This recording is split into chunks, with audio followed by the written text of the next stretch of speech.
Yeah, everybody, it's Titty Tuesday. Hey, everybody, what's up? Welcome back to the Games Cage. Today, and only today, I am back with another video about Mario Kart, actually. I know we made a video a few days ago about Mario Kart 9, but something happened over the weekend, right? The great Mario Kart 9 war waged on Twitter. You know, I talked about that rumor initially when it popped out. A lot of people were nice and chill, but something happened over the weekend where, also, first of all, my camera's like tilted and shit, driving me crazy. There we go, I gotta fix it. Oh, but yeah, no. So something happened over the weekend where people just, it no longer became a fun discussion.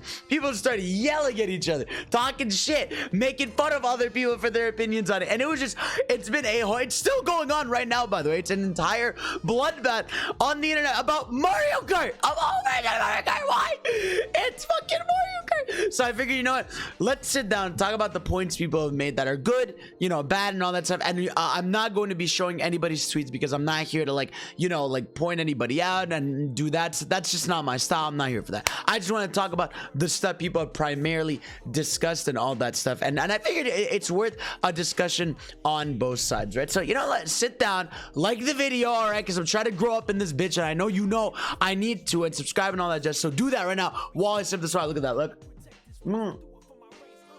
Did you do it? You did it. Okay, cool. So let's talk about this. So first of all, the big debate that came out of all of this was Mario Kart versus Nintendo Kart, right? That was sort of the biggest debate that came out of this, which was like sort of like, do people want Mario Kart to become Nintendo Kart, right? And I think when people say that, they don't literally mean like rechange the title to Nintendo Kart. Now, some people literally mean that, and we'll talk about that in a bit. But yeah, a lot of people were just having this discussion whether or not to introduce, you know, third-party characters or other Nintendo characters and stuff like that, and it caused the whole argument. Now, again, the argument from this, which is an argument I'm not a fan of, but like I'm okay to talk about it, right? So this is the argument I always see with this stuff of, right, of I don't want this to have these like third-party characters because I don't want online discourse and stuff like that to go on, speculation, all that stuff. To listen, I've always said that argument to me is indicative of like a big problem we have with society today, of like not wanting, so like think about that for a second, not wanting something because you don't want to see people online argue about it. So you're like I don't want something hype to happen because of what others will say. You know what I like? Do you know what I mean? Like when I say that, it sounds really weird, and it's something that people say like commonly. Like they say this a lot now, and for some reason there's something about it that doesn't click with me. And this is coming from someone who uses the internet a lot. You guys know me. I'm always on Twitter. I'm always answering people. I'm always out there. I know what everybody's talking about for the most part. So this argument that like has always come out of like, I don't want this character in a game because I don't want people online yelling about it. I don't want this thing. And like, to me, that's weird. I'm like, what?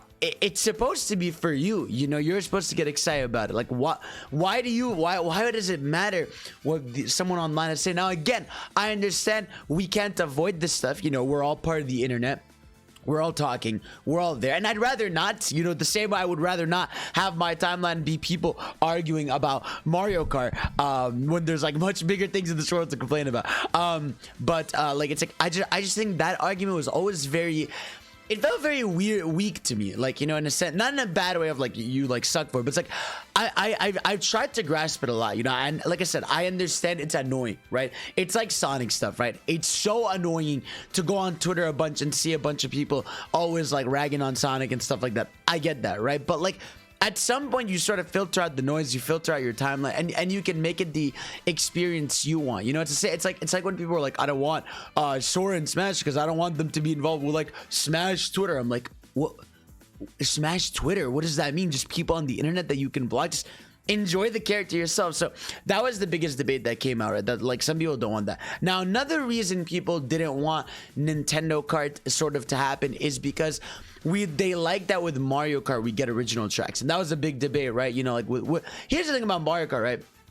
Mario Kart's really weird, right? Because there are some levels that are based off Nintendo locations, but for the most part, they're completely original places. Like Maple Treeway isn't a reference to anything in Mario Kart. Coconut Mall, in Mario games. Coconut Mall isn't a reference to anything in a Mario game. Like a lot of the tracks, like Electrodome isn't a Mario level or anything. A lot of tracks in Mario Kart 8 or even just the entire series have never been places that are in Mario games. Now sometimes they are, right? You got the Luigi's Mansion courses, you've got the Bowser's Castle courses, you've got the DK courses, which, you know, obviously are stylized after that. So there are legitimate levels and areas that are based off the Mario IP plays, but for the most part they are just brand new original levels. And I feel like with that argument, like, it's weird, right? Because like on one hand, in my opinion, like some of the best levels in Mario Kart 8, especially the most recent game, are the DLC ones. You know, I love the Hyrule Castle one because, you know, you can see how they took elements from because here's the thing, Mario Kart is different than Smash, right? With Smash, I feel like a big reason people get riled up so badly about which character gets in, which character doesn't, is first of all, Smash has had like a billion characters, and it's all about like everyone just wanting their character. And Mario Kart isn't at that level yet. You know, it's not like we've had 50 plus 60 plus playable characters in Mario Kart for us to be like, okay, now they can get Cloud. And even then, right? Someone like Sephiroth, okay, even though Sephiroth would be hilarious in Mario Kart, Sephiroth in Smash is not the same as Sephiroth in Mario Kart. You're not gonna see discussion, like, it's not the same thing, and you know what I mean, right? Like when people make like discussion videos what characters they want in Mario Kart, how many people are gonna be like, oh, I want Sora in Mario Kart? It's not the same thing. One is a fighting game where you're bringing in characters that are inherently, you know, fightable, you know, or the iconic characters and stuff like that. I feel like with Mario Kart, the Kart character is just a cool character that's doing a trick in the air. You know, I like picking Mario and Mario Kart, but I like picking Lakitu. I like Toadette, right? But it's just like, I like them because they do the cool trick in the air where they, you know, they do like their little peas, they do the like, wah, the little fun. But for the most part, it's just about the car you're in. So I feel like discussion on like characters, even then, right? The discussion with characters is always so weird to me of like, what, like, even I just don't know. I don't think it's the same level. I don't think people would be as toxic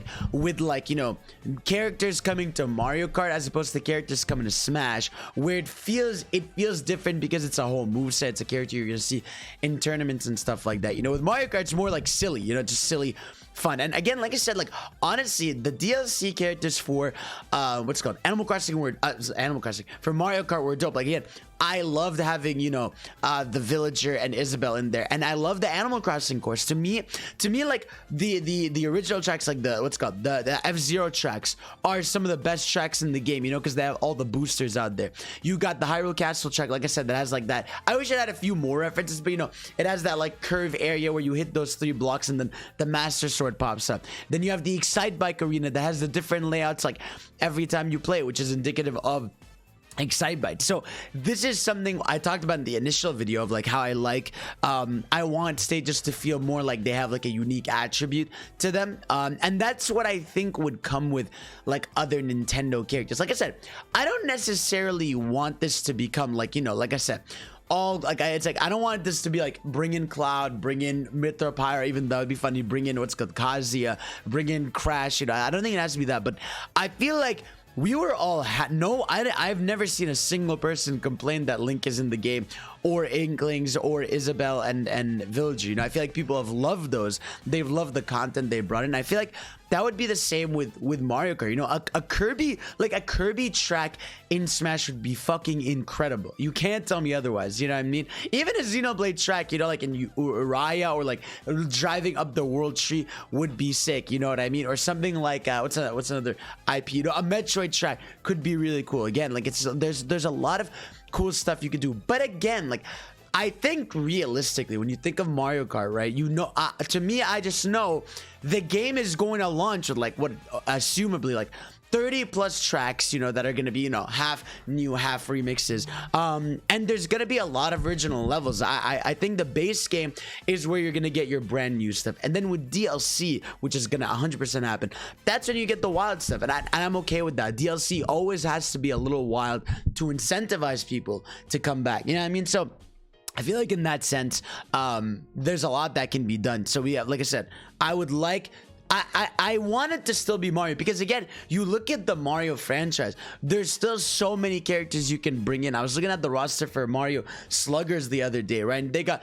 the Piantas from, what's it called, from Mario Sunshine. I mean, they haven't still brought back Peter Piranha back in these games. You know, they can bring back the Kong family, they can bring Eget. Look at Mario Kart Tour, bro. Mario Kart Tour has the most absurd roster, bro. They got Monty Moles, they got Toadette, they got Captain Toad, they got like a million of these motherfuckers. They got like a bunch of enemies. They got Pixel Sprite Mario. They have a bunch of costumes. Like Mario Kart Tour right now is killing it with the rest. I think you can race as King Babam too, and even a Thwomp. I might be wrong on that one, but you can definitely race as King Babam. So at the very least, the roster for Nintendo characters could still be massive even within the Mario universe. Even, bro, where are the New Donk City people? I want the New Donk City guy in the Mercedes-Benz. That makes so much sense, even though it's really stupid to say that. And it's just, yeah, no, I just think like in a lot of ways, right? I still think there's a lot to expand in the Mario specific category, but I don't think it necessarily takes away from being able to have other third-party characters. Like I said, I think with this game, it needs to strike a balance, right? Have a lot of Nintendo stuff, but again, if it is Nintendo, like here's the thing, third parties are a different story. It would be cool. Like, okay, listen, we're not gonna lie to ourselves. If Sonic was a legitimate playable character in Mario Kart 9, everyone would be hyped. If there was a Sonic racetrack, everyone would be hyped. You know what I mean? That stuff is awesome. We've also had Sonic, we've had third parties in other Mario Kart games before. I think there's the Pac-Man arcade game that he's in. There's the Tatsuko no drum person in one of the arcade games. Like, it's not like foreign for Mario Kart to have some third-party representation. And again, like I said, to me, do the stuff that makes sense for your game. You know, Smash Bros is a collaboration, a celebration of gaming, so it makes sense to have all these different icons from across the world. You know what I mean? So that's why I don't think it's gonna be the same discussion and same thing as Smash. Like, you don't need Master Chief in Mario Kart the same way people would really would love to see Master Chief in Smash, because, you know, he's an icon of shooters. Like, it's not the same type of discussions, you know what I mean? Where like with Smash, it would be like, okay, like we need representation for this genre, this thing, that thing, right? And it's like with Mario Kart, just like this character would be funny in a car, you know, and it's about what course they can bring. Like, dude, a Midgar racetrack would be incredible, you know, the same way, like I said, a Sonic Chemical Plant Zone track would be incredible. The same way, what's another franchise off the top of my head, because I always forget when I would say a Kid Icarus racetrack would be dope. You know, there's certain franchises that could lend themselves to really cool tracks. Because at the end of the day with Mario Kart, it's all about the tracks, if we're being frankly honest. You know, the character you pick, you almost like it almost blends in to the game you're playing, you know, but having the track be well designed, really fun, is what's important, you know. So I saw a lot of that online. That was mostly the big debate, you know, was the Nintendo Kart versus Mario Kart thing in general. But yeah, no, it's just, again, like I'm not, listen, I don't mind internet discourse and arguments and conversations, but I feel like, you know, we gotta calm down there, you know what I mean? I saw some people say, like, there was also a debate of like between like if people wanted a battle pass for the game or not, which was another thing. And I was like, I mean, for me, listen, Mario Kart is such a polished, fun experience that I really don't care like how they're gonna monetize it, because it's not gonna be Mario Kart Tour no matter what. It's not gonna be this gotcha fucking spend $1 billion and all that. They're not gonna do that, right? We know that's realistic. But hey, man, if they want to monetize me somehow, you know, buy it, man, again, you can pull a Smash in a sense of, hey, here's your Mario Kart pass, right? And it'll be like, hey, every few months you get 2 new characters, a racetrack, you know what I mean? And you just keep expanding on that stuff, you know. So again, I really do hope this game is going to turn out amazing, however it ends up. But yeah, there was, I mean, actually, basically, it was the Nintendo Kart versus Mario Kart debate. And again, where I stand on it, to me, just do what makes sense for your game. You know, I mean, at the end of the day, it's the developers making this game. And I don't think we have to ever, like, Mario Kart is incredible no matter what, you know what I mean? Like, I don't, like, it's like, I know there's racetracks people can like over the other, but like I said, it's not the same as Smash, because again, in Smash, when a sword fighter joins the game, you know, as much as like I'll love it, others will, like, it is a fair debate to be like, yeah, there's a lot of anime swordsmen, but like, with Mario Kart, it's based on the track, and you're not gonna be like, oh, another racetrack that's like this. You know, it's like I think it's a different ball game, and I think that's why it would be more fun and wild for it to get a few more Nintendo collaborations and characters and stuff like that. And again, like I said, to me, if it stays within the Nintendo wheelhouse, it's fine. I don't think anyone gets, no, like I said, no one really gets mad in mainline Mario games when like other Mario characters and Nintendo characters appear, because it makes sense. It's in-house, it's the gang, it's the family, basically. You know what I mean? They're basically a gang, right? It's when you introduce the third parties that, you know, you start to get a little risky in there. But again, do the third-party calls that make sense. Do what you want to do as the dev team, and we'll consume it. Like I said, Mario Kart to me is in a lucky position where I know it's going to be incredible. Every Mario Kart game brings something dope to the table and was great at the time. Mario Kart 64 at the time, I adored it. Mario Kart Double Dash growing up with that game, incredible. Mario Kart Wii, amazing at the time, and online and all that stuff. And then Mario Kart 8 on Wii U, and even Mario Kart 8 Deluxe, man. I know it's just an HD port, but I played that game so many times, whether it's on stream or friends want to jump in. It's like a polished, perfect experience. So I'm just excited to see what they're gonna do. Guys, let me know respectfully how you guys feel about the sort of Nintendo Kart versus Mario Kart conversation, and I think it'll lead to some good stuff. So let me know what you think. Of course, follow me on Twitter, on the download list, subscribe for more. Let me know what else you want me to talk about, and I love you. I'll see you all next time. Peace.